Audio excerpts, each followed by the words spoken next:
आज हमारी पहली वीडियो है और हम अपनी जो हमारा ये चैनल है जिसका नाम है स्टडी शार्पनर, इसमें हम हर सब्जेक्ट की वीडियो डाले करेंगे 7th क्लास की, और अगले साल से हम 8th क्लास की भी वीडियो डालना शुरू कर देंगे। तो आइए हम अपना पहली वीडियो शुरू करते हैं। तो आज हम पढ़ेंगे history chapter the upcomings of Mughal. तो आइए स्टार्ट करते हैं।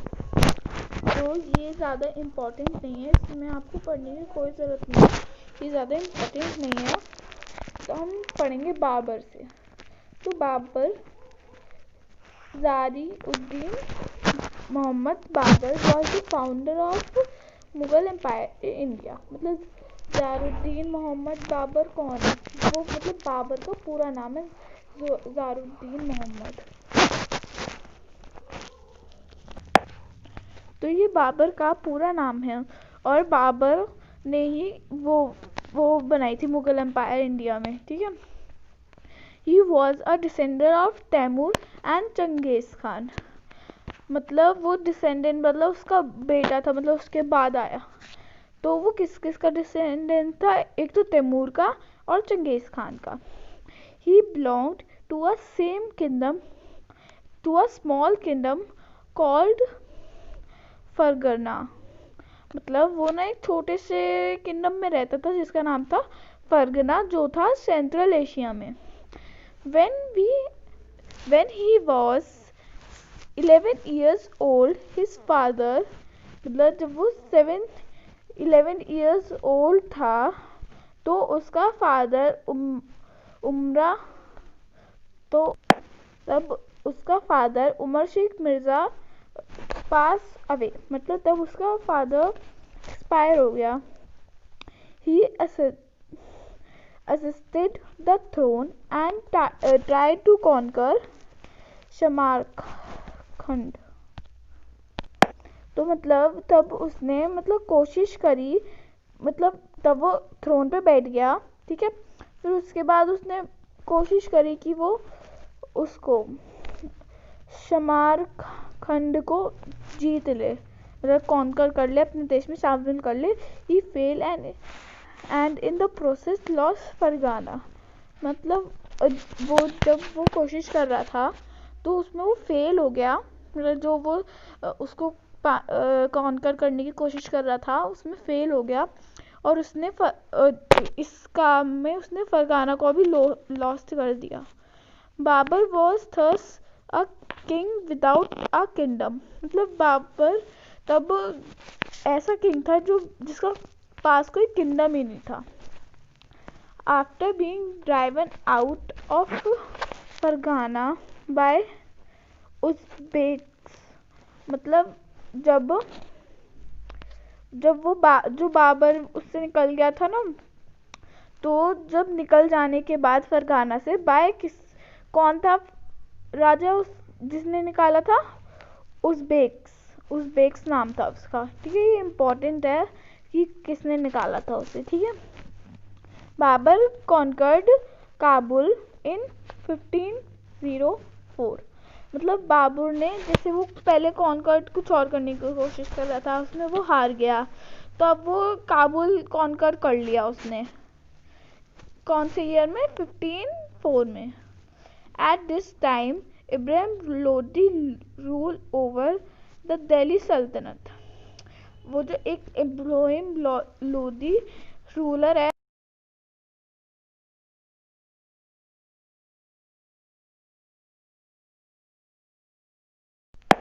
और जो दौलत खान लोधी था द गवर्नमेंट ऑफ पंजाब। दौलत खान लोधी कौन था? वो गवर्नमेंट ऑफ पंजाब था। एंड राणा संगा द रूलर ऑफ मेवाड़, मतलब और फिर राणा संगा मेवाड़ का राजा था। wanted to depose Ibrahim Lodhi, they invited Babar to invade। मतलब वो जो राणा संगा है वो इब्राहिम लोधी को हराना चाहता था, इसलिए उसने बाबर को इनवाइट कर लिया, वो लेने के लिए, उससे राज्य छीनने के लिए इंडिया में बुला लिया। thinking after defeating Ibrahim Lodi he would return to Kabul। मतलब उन्होंने सोचा कि हम बाबर को बुला लेते हैं, वो उसे हरा देगा और फिर उसके बाद वो काबुल को लौट जाएगा। ठीक है, लीविंग द सल्तनत इन देयर हैंड, उनके हाथ में कि मतलब ये राज्य तुम संभाल लो, वो चला जाएगा वापस, बाबर चला जाएगा। Babar who had heard about the fabled wealth of India, मतलब जो बाबर था उसने बहुत सुना था कि इंडिया के पास बहुत सारी वेल्थ है, बहुत सारे सोना है, कुछ ऐसे करके। thought that it was a good opportunity to expand his kingdom, तो उसने सोचा ये बहुत अच्छी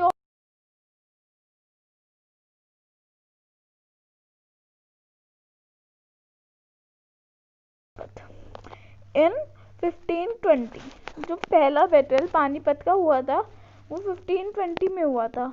ठीक है, जहाँ पर बाबर मिला था इब्राहिम लोदी से इन पानीपत में मिला था। This was the first battle of Panipat, ये पहला बैटल था पानीपत का। द इब्राहिम लोदी आर्मी, मतलब जो लोदी की आर्मी थी, तो जो लोदी की आर्मी थी वो बहुत ज़्यादा बड़ी थी बाबर से। Babar however had battle hardened cavalry and very efficient artillery, मतलब वो जो बाबर था उसके पास ना बहुत अच्छे बैटल के चीज़ें थी, जैसे कैनवरी थी बहुत अच्छी और बहुत अच्छी आर्टिलरी थी। मतलब इसका मतलब जैसे कि उसके पास इतना अच्छी वो थी कि जैसे उसके पास तोप थी बहुत सारी, तो और किसी के पास, उनकी टीम के पास तोप नहीं थी। और वैसे ही इनके पास इनकी रणनीति भी बहुत अच्छी थी, मतलब इनका प्लान भी बहुत अच्छा था, उसकी वजह से ये जीत गए।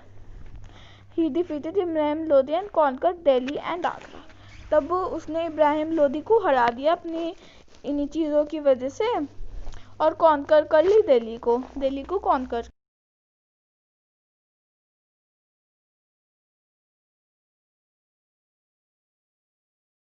का एक बैटल हुआ था। Babur decide to stay on in India angered Rana Sanga. मतलब राणा संगा ने क्या सोचा था, अभी हमने यहाँ पर क्या पढ़ा था कि राणा संगा ने सोचा कि वो हमारे हाथ में देश थमा के वो चला जाएगा, पर फिर उसने डिसाइड कर लिया बाबर ने कि मैं यहीं पे इंडिया में ही रहूँगा, तो राणा संगा इससे गुस्सा हो गया। He led a large army against Babur, उसने बाबर के अगेंस्ट बहुत बड़ी आर्मी खड़ी कर दी। ठीक है, the force of Rana Sanga and Babur meet at the battle of Khanwa in 1527, मतलब फिर वो राणा संगा और वो बाबर मिले बैटल ऑफ खनुआ में इन 1527, इसके 7 साल बाद 1527। Babur supreme artillery and military tactic lead to defeat of Rana Sanga, मतलब वो जो मिलिट्री, उसके पास बहुत अच्छी मिलिट्री थी, मतलब जैसे हमारे यहाँ अब हमारे समय में वो होती हैं आर्मी होती हैं, वैसे उनके समय में मिलिट्री होती थी, उसके पास बहुत अच्छी मिलिट्री थी। और आर्टिलरी मैंने अभी आपको ऊपर बताया था कि बहुत अच्छा प्लान होता था और उनके पास सामान भी ऐसा होता था जो औरों के पास नहीं होता था। बैटल ऑफ घनगेरा इन 1529, मतलब इसके 2 साल बाद उस बाबर ने एक और बैटल किया। Babur defeated the Afghan chief in the battle of घनगाना, मतलब बाबर ने 2 साल बाद एक और बैटल करा जिसमें उसने अफ्रीकन चीफ को हरा दिया, अफगान चीफ को, battle of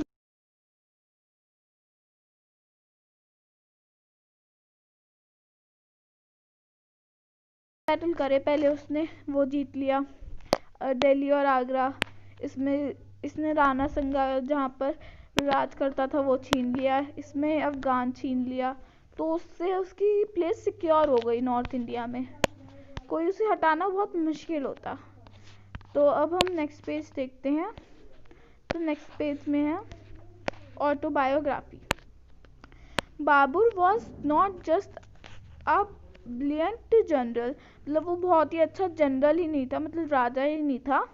he was also a accomplished poet and a writer, मतलब बाबर सिर्फ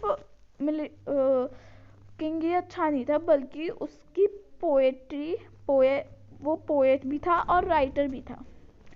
बाबर ऑटोबायोग्राफी इज कॉल्ड तुजार की बाबरी, तुजूर की बाबरी और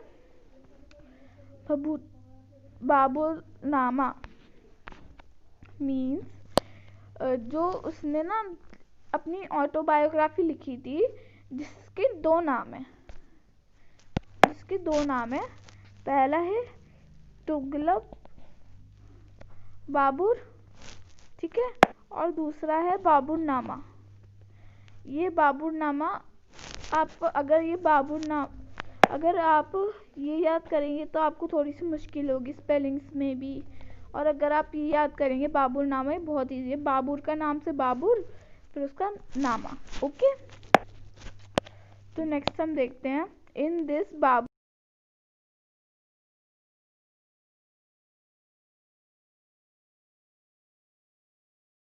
birds, flowers, fruits and other details of the place he visited। मतलब उसने ना इसमें क्या क्या बताया था, एक तो फिजिकल फीचर्स बताए थे, क्लाइमेट के बारे में बताया था, एनिमल, ये सब चीज़ों के बारे में बताया था जहाँ जहाँ वो विजिट करता है, ठीक है। He has described the life of people, he has also written about his own life, मतलब उसने इसमें लोगों की लाइफ के बारे में भी बताया और अपनी लाइफ के बारे में भी लिखा। तो अब पढ़ते हैं बाबर की achievement. Besides his military success, Babur has many other achievements to his credit। मतलब बाबर ने सिर्फ ये मिलिट्री सक्सेस ही नहीं करा, मतलब जो हमने देखी थी वो इतने सारे बैटल जीता, बस वो ही नहीं करा, उसने और भी चीज़ें की हैं जिससे उसे अच्छे राजा होने का क्रेडिट मिल सकता है। तो पहला ही मतलब he conquered the concept of garden places. जैसे आपने देखा है ना कि जो भी जितने भी बड़े बड़े घर होते हैं उनके आगे हमेशा गार्डन होता है, वो उनकी रॉयल्टी दिखाता है। तो उसने कॉन्कर किए थे कि ऐसे गार्डन प्लेसेस अच्छे लगते हैं, वरना पहले कोई गार्डन नहीं होते थे। जैसे आप जितने भी अब महल देखोगे उनके आगे गार्डन्स होते हैं, तो पहले ये सब नहीं होता था, ये बाबर की वजह से आया है। In India he laid out gardens in, ये सब जगह का नाम है कि कहाँ कहाँ पर उन्होंने गार्डन बनाए हैं। एक तो आगरा में बनाए हैं,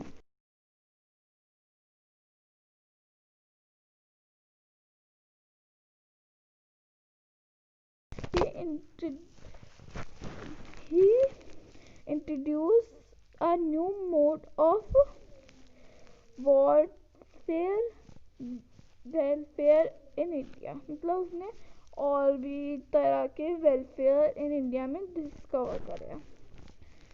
He show how the combinate use of artillery and cavalry turned the fate of battle। मतलब मैंने आपको बताया था ना कि उसके पास बहुत अच्छी कैवलरी और आर्टिलरी थी, तो ये यही कह रहे कि उसने कैसे सिखाया कि इन दोनों को कंबाइन अगर हम करेंगे तो कितना अच्छे से हम बैटल कर सकते हैं और लड़ सकते हैं। He re-established the prestige of the king, known of his noble called Aspis to beat his equal। इसका मतलब है, तो ये जो अभी मैंने लाइन पढ़ाई थी तो देखो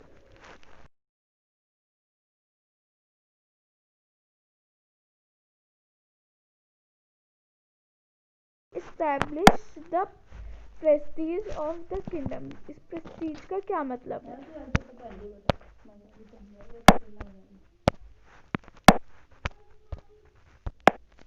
तो मतलब ये जो लाइन है जो मैं आपको अभी दिखा रही हूँ, ये इस लाइन का क्या मतलब है? तो ही रीएस्टैब्लिश, मतलब रीएस्टैब्लिश का क्या मतलब हो कि मतलब उसने दोबारा से अपनी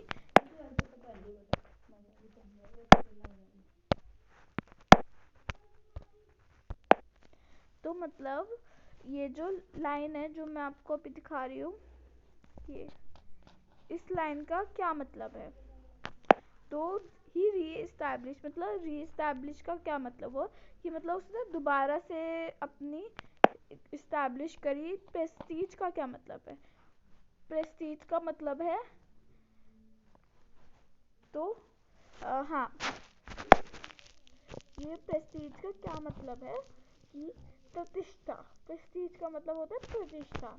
of the king known as his nobles, मतलब वो जो किंग की प्रतिष्ठा है वो उसने फिर से इस्टेब्लिश करी, मतलब फिर से बनाई। कि एक्सपर्स का क्या मतलब है? एक्सपर्स का मतलब होता है कि आप नहीं, मतलब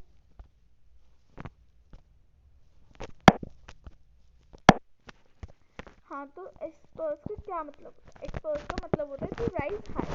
तो मतलब उसने क्या किया कि वो जो उसने फिर से बनाई प्रतिष्ठा, किंग की जो प्रतिष्ठा थी और जो नोबल की प्रतिष्ठा थी, नोबल की प्रतिष्ठा किंग से बहुत नीचे थी। जैसे ये किंग की प्रतिष्ठा है तो नोबल की प्रतिष्ठा यहाँ थी। और ये जो एक्सपर्स है इसका मतलब टू राइज हाई, तो उसने क्या किया, अपनी किंग की प्रतिष्ठा से नोबल की प्रतिष्ठा को इक्वल कर लिया, राइज हाई करके इक्वल कर दिया। तो अब ये किंग की प्रतिष्ठा है और ये नोबल, तो उसने ऐसा किया। और फिर उसके बाद बाबर डाइड इन 1530, मतलब बाबर मर गया 1530। Since he ruled for very short period he could not consolidate the empire that he had established. The task of consolidating fell on his son Humayun।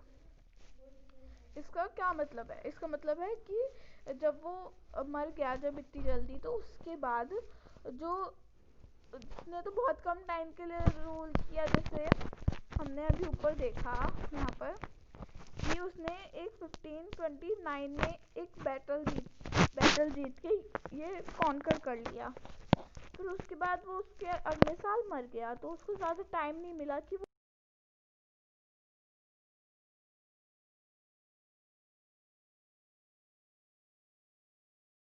अब तो अब हम हुमायूं अगले अपने वीडियो के अगले पार्ट में पढ़ेंगे।